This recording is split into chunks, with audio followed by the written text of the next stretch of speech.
Hey everybody, welcome to episode 51 of the Metal Detecting Show podcast. My name is Kieran and I have been metal detecting for nearly 30 years. This week I want to talk to you about what to do when things are not working out for you, or at least when you think they're not working out for you.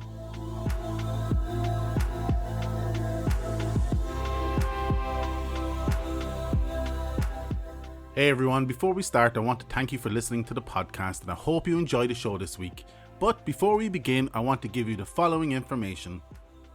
If you want to give me feedback or interact with the show, please reach out to me on Twitter at DetectingThe or Instagram at The Metal Detecting Podcast, or if you want to pop me an email to Kieran at themetaldetectingshow.com. And now, if you'd like to leave me a voicemail, please do so on speakpipe.com/The Metal Detecting Show. The link will be in the show notes. If you'd like to support the show, you can do so now through several avenues. Firstly, if you'd like to buy me a coffee, you can do so at buymeacoffee.com/metal detecting. If that's not your thing, you can support the podcast over on Patreon. Just search for the Metal Detecting Show. And now, if you're looking to purchase any new equipment, I would appreciate it if you did so via kellycodedetectors.com using the affiliate link in the show notes. It will cost you nothing, but I will get a small percentage of your sale for sending you their way. This revenue gets reinvested into the show and goes some way towards keeping the show alive, covering hosting and equipment costs. And lastly, and most importantly, if you like this content, please don't hesitate to tell your friends and don't forget to hit that subscribe button.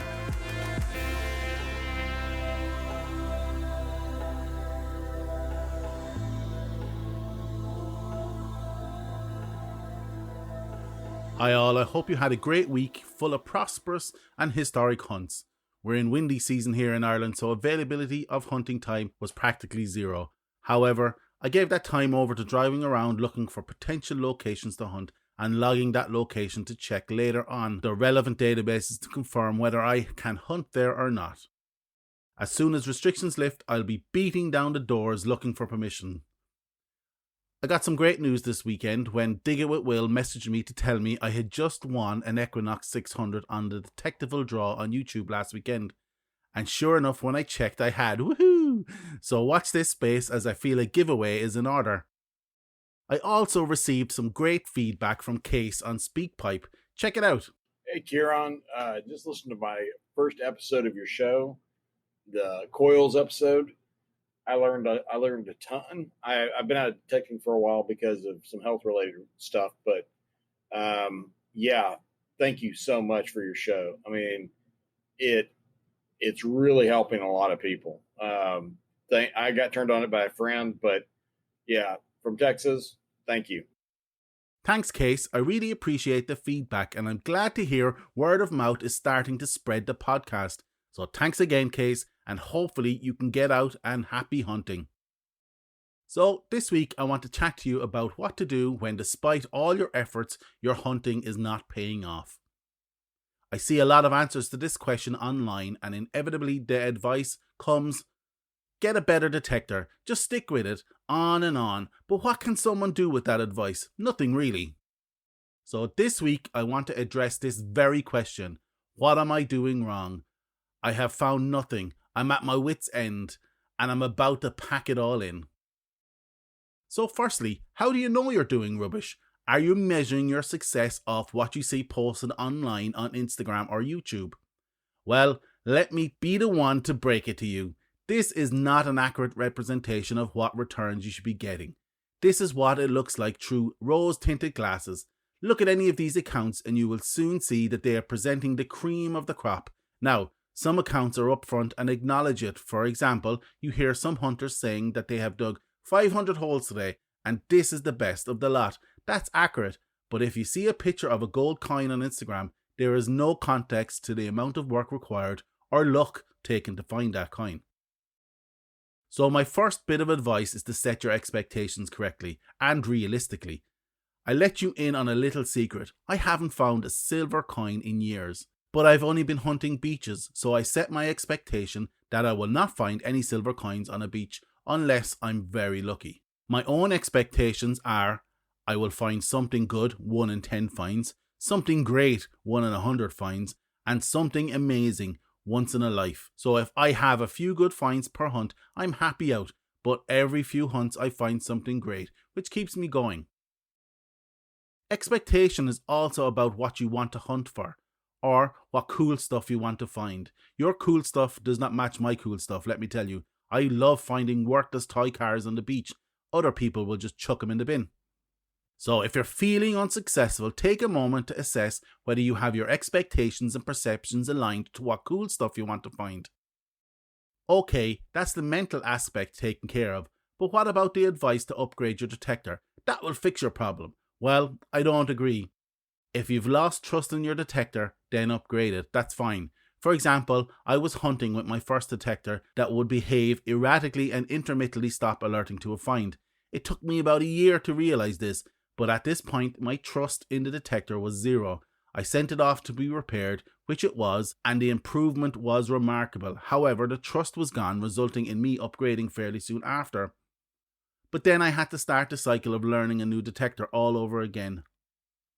More on that in a second, but consider, are you asking too much from your detector? It is correct that an entry-level detector, or especially a knockoff one, will not perform like an intermediate or genuine model. The best you can hope for is a somewhat functional discrimination program, but forget about accurate, repeatable target identification. So if you're only focusing on what the VDI is telling you and only digging specific IDs, then you're not going to have a good time. And like me, trust will slowly erode away. Experience plays a huge part if you're only starting out, or if in the first year or two of hunting. Then your experience in reading and handling the detector can have a negative impact. For example, even experienced detectors will have a learning curve every time they change or upgrade their detectors. If you're only starting out, this learning curve will be a slow climb till you get to the top. But even experienced detectors can take years to fully know their current detectors. If you're like me and tend to learn by doing, your learning will be protracted. I'm still learning my 8-year-old CTX, never mind my Equinox. But if you focus on learning and understanding every feature of your detector, you will have a great start to fully understand your machine. But this takes time. So, common sense prevails. Spend some time learning your machine. Experience also relates to actually knowing what you find is good. Are you able to identify the find and know it's something great? Another example and mistake I have made in the past because I didn't expect it on a hunt. A few years ago, I found a 3-ring milliball on a beach. I was delighted, but that day I found a load of sinkers and lumps of lead, which I chucked into my lead bucket. It didn't hit me to double check the lead for any other milliballs. This identified milliball sat in my office for a good 6 months, I'd say, being showed off to anybody who was interested to ask. It was only when I found another lump of lead on the same beach that I noticed that the new find had what looked like 3 rings flattened out. It was then that I cottoned on that this was a deformed, from impact milliball. I adjusted my search, focusing on lead, and found another one that day, bringing my total to 3. However, when I went home with this new information, I searched my lead pile only to find 2 more.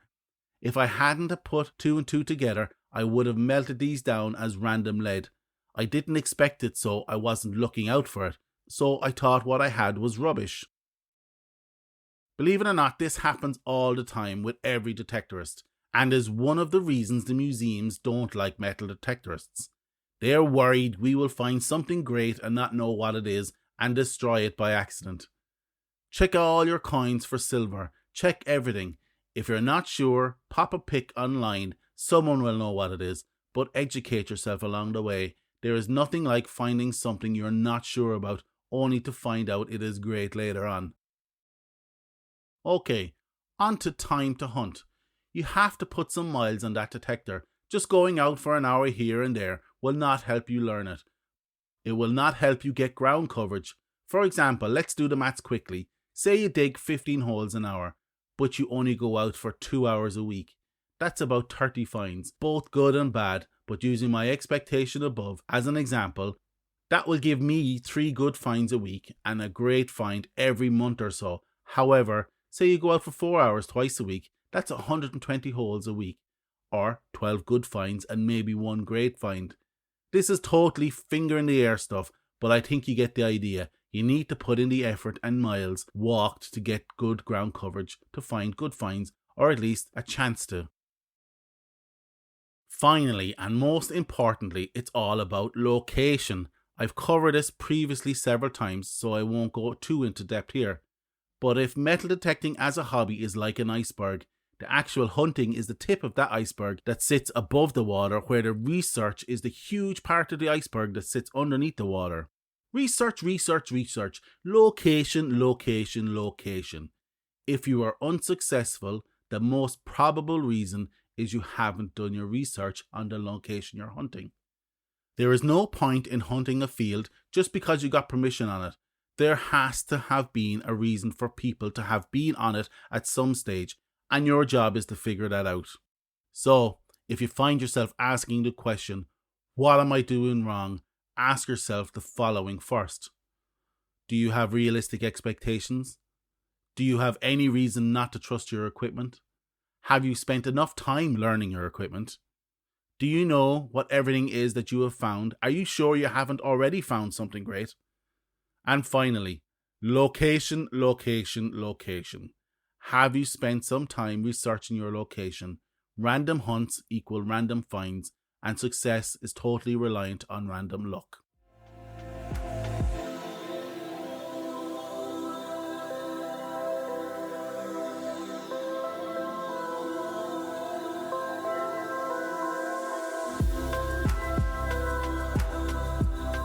That's it for this week. I hope you liked this episode of the Metal Detecting Show podcast. Check out our website www.metaldetectingshow.com for this episode's show notes. Check out our Patreon page if you want to help the podcast stay alive or just want to buy me a coffee. Actually, if you want to buy me a coffee, you can do so now at buymeacoffee.com/metal detecting. If you'd like to leave me a voicemail, please do so on speakpipe.com/the Metal Detecting Show. The link will be in the show notes. And if you feel like taking your appreciation to the next level, feel free to leave me a positive review on any podcast directory of your choice.